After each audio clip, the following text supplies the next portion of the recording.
Kitab Ulangan Pasal 19. Apabila Tuhan Allahmu sudah melenyapkan bangsa-bangsa yang negerinya diberikan kepadamu oleh Tuhan Allahmu, dan engkau sudah menduduki daerah mereka dan diam di kota-kota dan di rumah-rumah mereka, maka engkau harus mengkhususkan 3 kota di dalam negeri yang diberikan Tuhan Allahmu kepadamu untuk diduduki.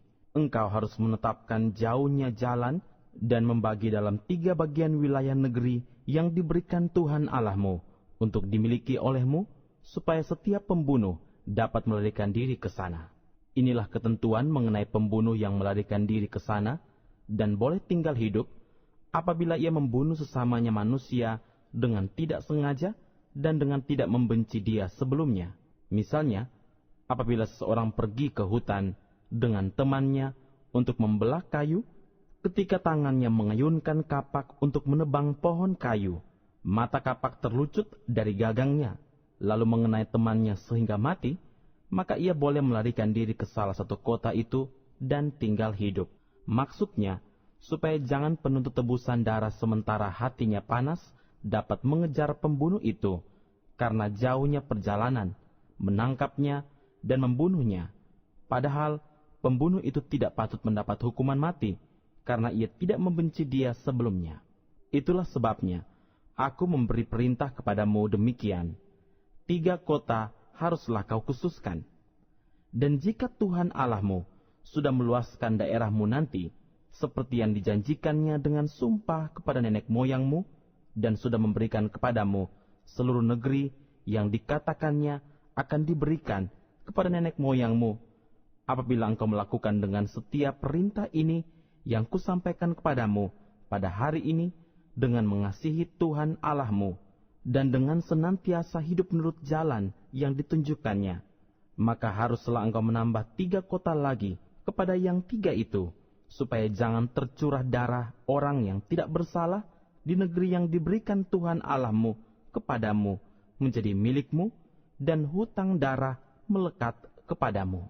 Tetapi apabila seseorang membenci sesamanya manusia dan dengan bersembunyi menantikan dia, lalu bangun menyerang dan memukul dia sehingga mati, kemudian melarikan diri ke salah satu kota itu, maka haruslah para tua-tua kotanya menyuruh mengambil dia dari sana dan menyerahkan dia kepada penuntut tebusan darah supaya ia mati dibunuh.